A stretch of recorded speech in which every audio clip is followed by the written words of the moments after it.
Hello, everyone, and welcome to Season 4, Episode 3 of Sportsballin. I'm Dylan Simmons, joined alongside my two main men, Jace Standrich and TJ Warner. Let's get moving quicker than Tyreek Hill and get right into the fun. College football was a boatload of fun this past Saturday, as there were a number of high-profile showdowns. Penn State and Ohio State met at the Shoe, Oklahoma looked to avoid face-planting versus UCF, and Alabama sought more vengeance than Batman versus Tennessee. I'll start with the resident Buckeye fan.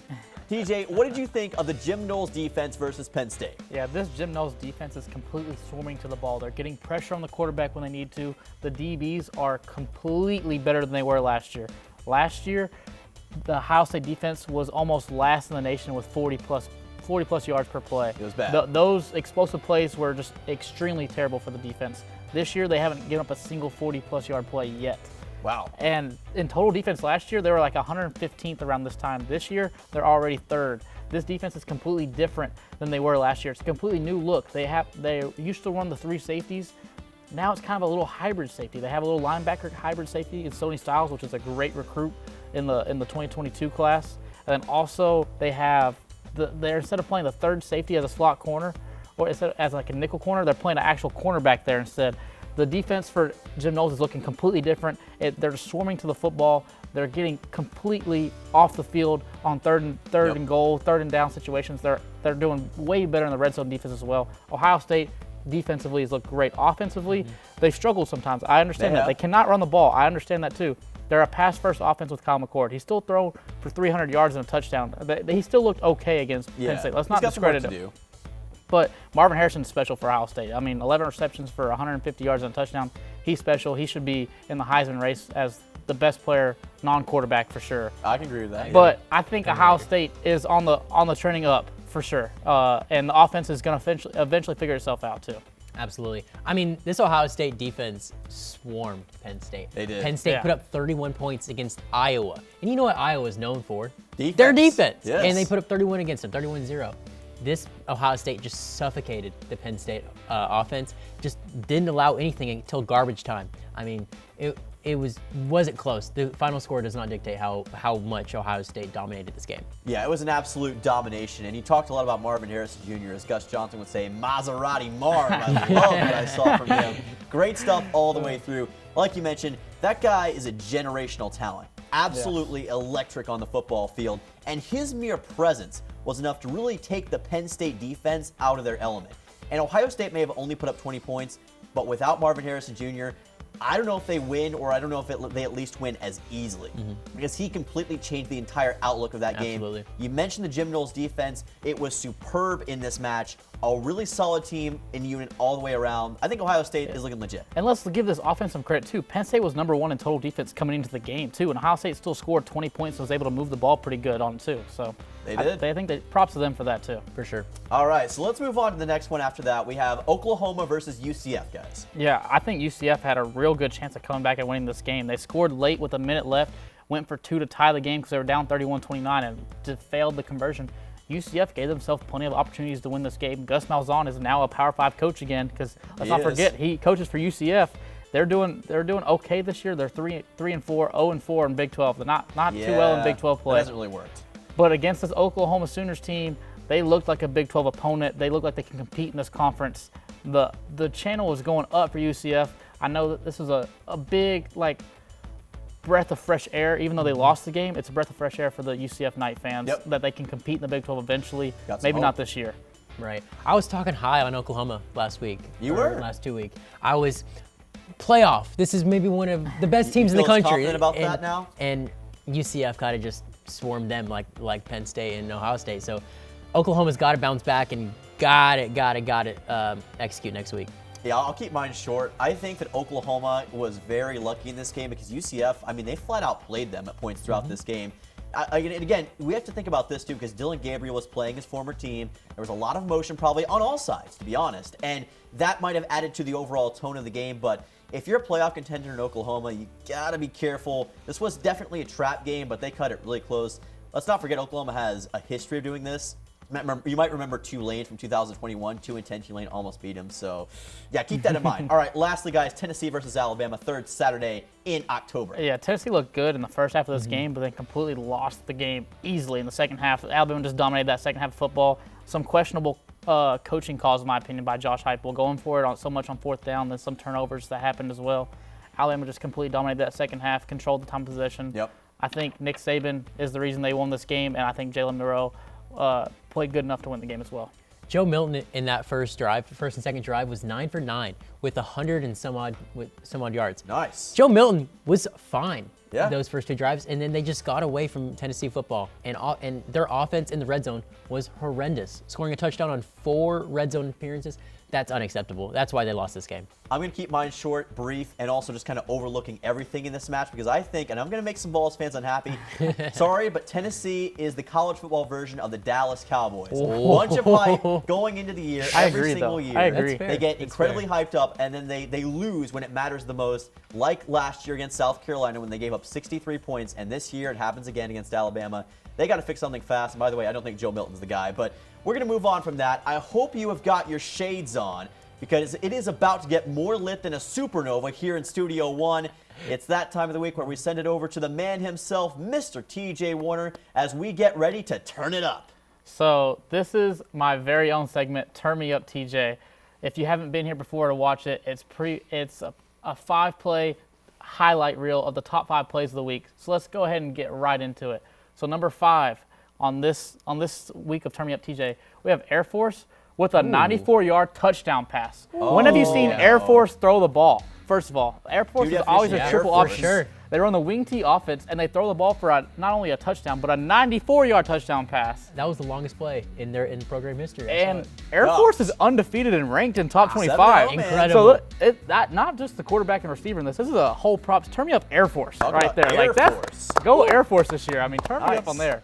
Moving on, we got number 4. We have this creative play call by Gus Malzahn, UCF Oklahoma game.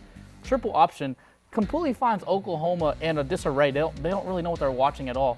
Fake handoff to the running back, fake run by the quarterback, then throws it deep. Javon Baker ends up scoring the ball, walking touchdown with a little blow of the kiss to the sideline if you see it too. Blowing the kiss. But turn me up UCF and Gus Malzahn for really throwing Brett Venables' defense out of it. But number 3, we have this insane catch by the one and only Keon Coleman from Florida State. All year he's making catches like this. But just insane catch. I hate to see oh my that, gosh, but like it's a Keon heck of Coleman a catch. he's done so many 50-50 balls like this all year, and he's going to be a crazy athlete in the NFL too. Incredible. But turn me up Snatch Keon that Coleman. away. Number 2, we have Malik Feaster. This is pretty incredible. UAB, or against UAB Memphis, he tips the ball up on the pass breakup and then catches it and runs it in for a pick six.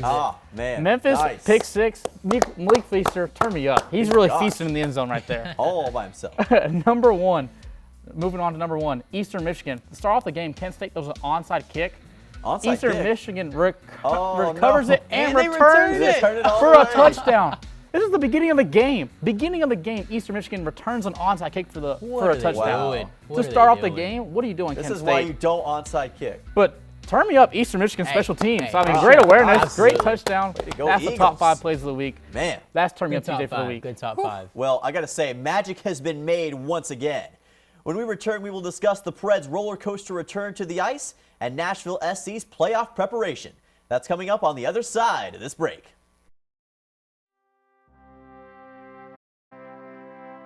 America, welcome home the brave.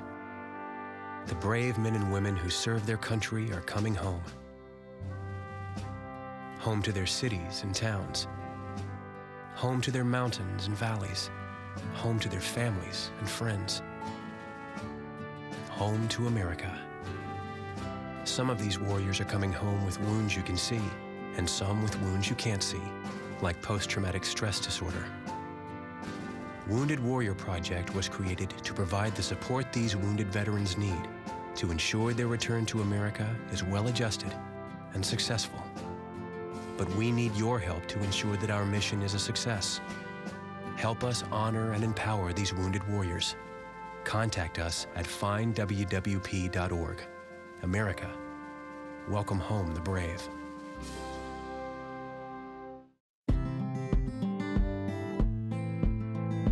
can't buy a best friend. You can love them, pet them, care for them, whether they want you to or not. You can take a picture or 50. You can bring them with you wherever you go. You can jump, yell, hide and go seek, play dress up, or not. Go for a walk, or not. You can fly to the moon, travel the world, or just stay in bed. You can't buy a best friend like that. But you can adopt one. 'Cause we're connected. We're connected.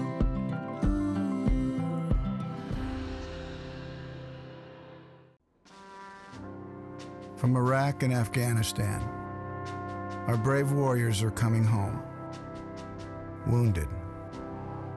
Some with wounds you can see, some with wounds you can't see. Wounded Warrior Project was created to support our men and women coming off the battlefield. Please help carry these warriors the rest of the way home. Get involved at woundedwarriorproject.org. Welcome back.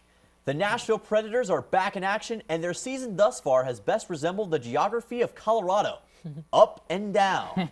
Saturday night was certainly an up for the team as they managed to flatten the San Jose Sharks for a 5-1 win. Tommy Novak emerged as a star with 2 goals and was followed by Luke Evangelista, who had 2 points of his own. With the Barry Trotz era now sitting at 3-3, what can we make of the Preds so far? Yeah, I actually really enjoyed watching the Preds this game. I think Tommy 2 goals, doubled his. Tommy 2 goals. He really I like with 2 goals with that. He's got 4 goals through 6 games now. He's really doubled his goals on the season. I think he could be a breakout player for this Preds team, and I think they could make a run at something this year if they can keep this up. I agree, and there's an exciting acquisition in Samuel Bajimo.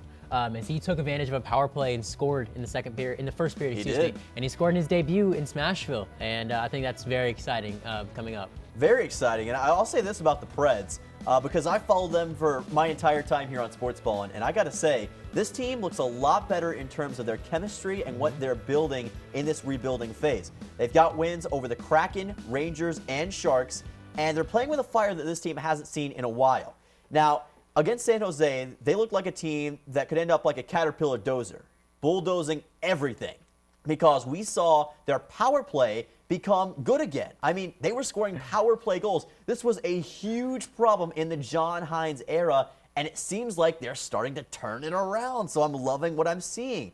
And right now, you've got guys like Novak, Sherwood, Fajimo. They're helping to bring this team huge things in the future. I like the direction they're headed in. I think if they keep it up, they could be a real contender in the NHL, but only time will tell. Head coach Andrew Burnett doing a great job, and Barry Trotz, got to commend him. He's doing a fantastic job, guys. So decision day has come and gone in the MLS as Nashville SC faced off against the New York Red Bulls this past Saturday.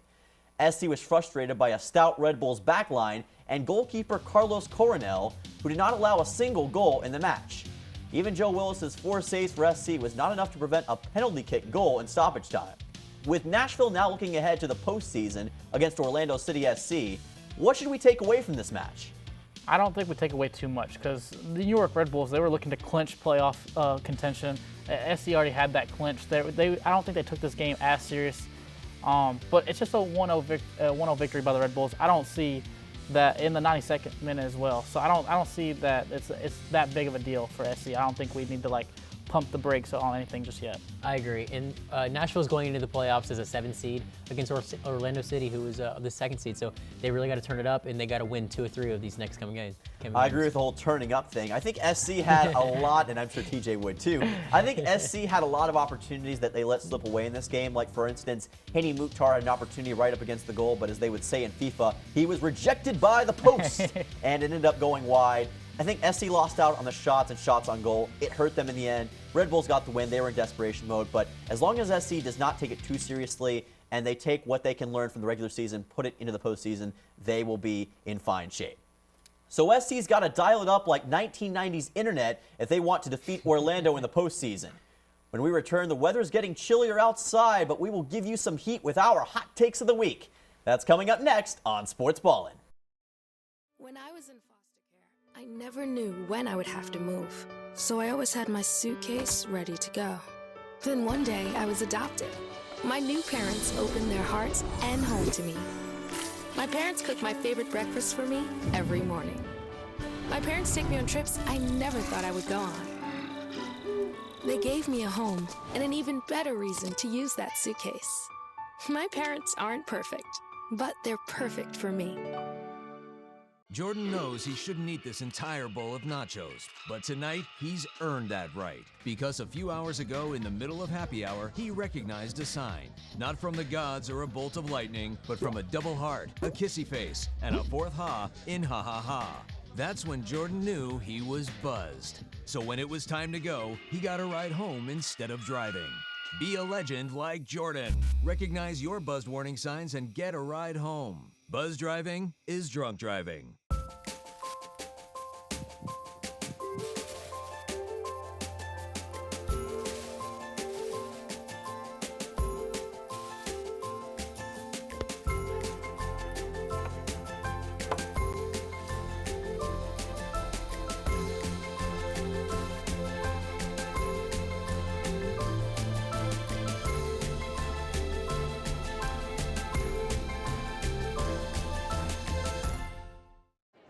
The black truck?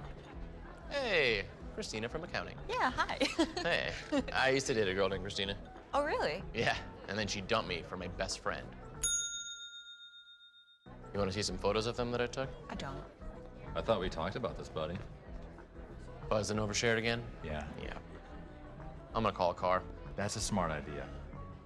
So, yeah, I know, that's why I did it. Hey, you're gonna get back to the top of the mountain. Does that mean I'm gonna get back with Christina? No. Oh. No.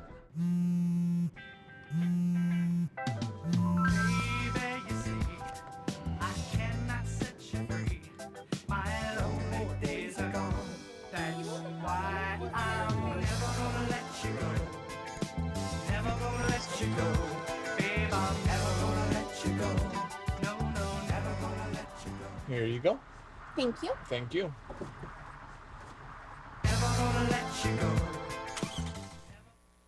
It's always boiling like chili when we have our hot takes of the week. TJ, what are you bringing to the table this week? So my hot take is definitely hot this week. Really? I have Let's the hear it. MTSU with the remaining schedule they have will win out and go to a bowl game. So they're 2-6 right now. That means they have to go 4-0 in the last 4 games of conference play to make a bowl game. The remaining schedule is New Mexico State, FIU, UTEP, and Sam Houston. And FIU's ranking, their schedule is they're 1-4 in conference play right now. UTEP's 1-3 in conference play. Yes. Sam Houston's 0-7 on overall, 0-4 in conference The only winless play. team in the FBS. Yes. Yeah. And New Mexico State's got 3 wins in the conference over those 3 teams I just said. So, do I think New Mexico State's legit? I don't think so. I think they have a great rushing attack. I think that MTSU has a great front defensive line. So Yeah, I that's think true. they can balance that out, and Nick Vadiotto will get some screen passes against them. I think that's their only pass. That's their only competition the rest of the season is New Mexico State. I think Nick Vadiotto finds a way to win, and Rick Stockstill wants to get to a bowl game to keep going on and get his contract extension. You know how I feel about MTSU. Yeah. I mean, I could see it definitely with the schedule, but MTSU is MTSU. MTSU is gonna. Yeah, we know we'll what see. you think We'll see. about We'll that. see. Get SpongeBob SquarePants in here. I'm loving the optimism that you have for this game. I think that MTSU can find a way. They're getting better. They've got consistency. It's like Coach Doc said. This team is pretty darn good. All right, Jace, what is your hot take? All right, this is pretty hot as well. Oof. I think Jaden Daniels from LSU is the best quarterback in college football, period. Really? Wow. Okay. That's hot. You guys know I come with the stats, right? So I'm going to give you all some right, stats. Let's hear some stats. All right. Let's hear some stats. 185 passer rating against top 25 teams. So you He can't say he does. hasn't played anybody, right? He's a dual threat quarterback with 521 yards on the ground. He has the highest QBR in football. And, okay, you're going to say Michael Penix Jr., okay, J.J. McCarthy, blah, blah, blah, blah, blah. Daniels has 25 touchdowns to 3 interception ratio, while He does. Penix has 20 touchdowns compared to the 5 interceptions. Jaden Daniels is the best quarterback, and if his defense wasn't dragging him down, he'd be the Heisman frontrunner. He does have not bad J.J. defense. McCarthy. I'm a Michigan fan myself, but I think it's Jaden Daniels. I just think you're completely wrong in this aspect of it, because I think if you're a good quarterback, you find a way to win tough games and big-time games. And I think LSU's defense is still 10 times better than Washington's defense, and Michael Penix made a case of winning the Heisman against Oregon. I know he dropped the ball kind of against Arizona State, but it was a pouring rain in the conditions on that one. I still think it's Michael Penix Jr., no doubt about it. Jaden Daniels and LSU have the best offense in the SEC and maybe even in the country, and I don't think it's close in the SEC. I mean, that's fair, but here's the thing with Jaden Daniels. It's like TJ said, how much value can we really put on your play if you don't get the job done when it Well, really when your matters? defense is allowing 55 points to Ole Miss, I mean, that's tough. That is as tough as it comes. But Michael Penix was in a close game, too. He found a way to pull it out in the end. And, I mean, say what you want about J.J. McCarthy. He's had his ups and downs, but the guy's gotten the job done. So I think you got to look through all that. I mean, yes, they've got a great offense. It's like West Virginia in NCAA 08, but it just doesn't really matter in the end. I think that it's just too much. All right, so for my hot take, sorry, Titans fans, but it's tank time. We got tank time for the Tennessee Titans. That's my hot take. You heard me right. The era is over. The Titans fans, they better accept it, because this is what's going to be happening in the long run. The Titans that you've watched from a few years ago, they are not the team that they are today.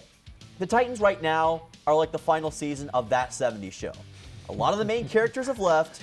You're hanging on by a thread to the good old days, and the show is spiraling towards cancellation. All right? Oh, man. And, you know, I've said it before, but I think it's worth repeating. The Titans are playing like expired milk. Yep. They don't have the same oomph that they once had. Derrick Henry is not as explosive as he used to be. Now, granted, that might be due to his offensive line, but he's still not the same guy. Ryan Tannehill over the hill, I mean, we all know what I think of him. And now you've lost Kevin Byard, the mayor of Murfreesboro, the legend here at MTSU who just got his jersey retired last year. It's over. It's like the Opryland amusement park. It's over. There's just nothing left here for the Titans. They got to embrace the rebuild. You've got two new quarterbacks, two young guys, Will Levis, Malik Harris. You've got to embrace it. And Titans, you better heed my call.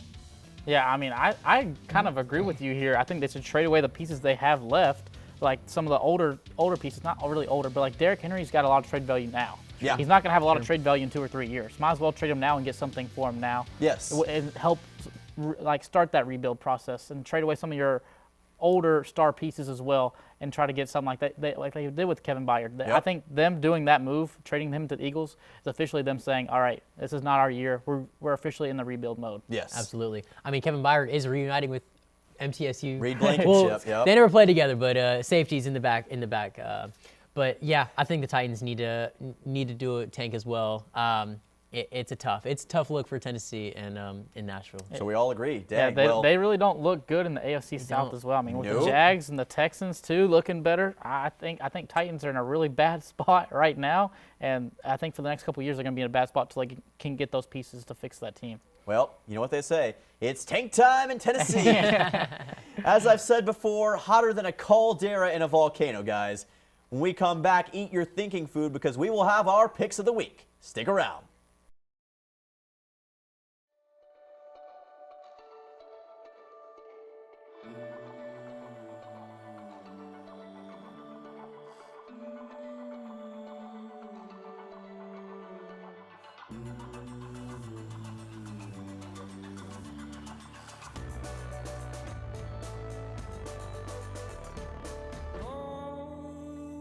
To pose, now shush.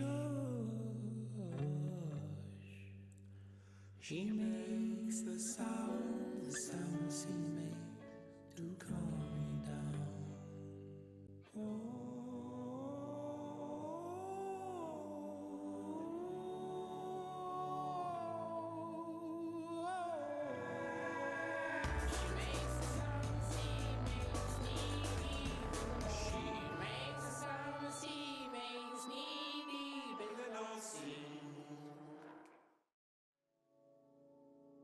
I'm here. Can you see me? Because I feel like I'm invisible. Like this whole place is invisible. If it weren't for the nightly news, no one would even think of this place. But down here, things look different. Down here, Our spirits are bright, and our dreams are vivid. And if given a chance, that's what the world would see.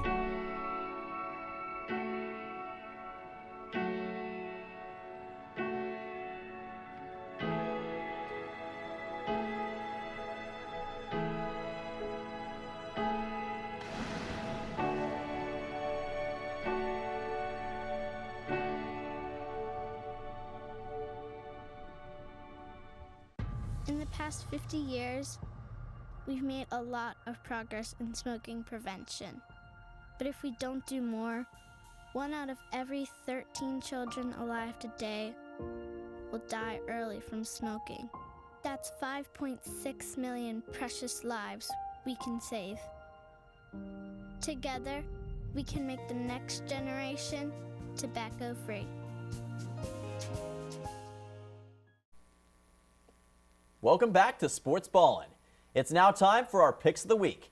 Let's start it off with the first matchup, which will be the Nashville Predators versus the Vancouver Canucks tonight at 8:15. Yeah, I'm going to actually take the Canucks in this one. I'm not taking the Preds. I know they came off a good win, but I think the Canucks get the job done. The Preds have been, like you said earlier, up and down. I think this is the down moment for them, and I think the Canucks get the job done. Okay. They've won the past 2 games by a total of 9-2, if you count them both scores. I'm going with Nashville. So they're due for a down game. Is that what you're saying? Smashville coming back. It's about an even money line on there, but I think Nashville gets it done. You know, as much as I want to pick the Preds, regression is due to hit at some point. Sorry, Nashville, but I got to go with the Vancouver Canucks. I think they get the job done. All right, the Memphis Grizzlies versus the New Orleans Pelicans Wednesday at 7, the season opener.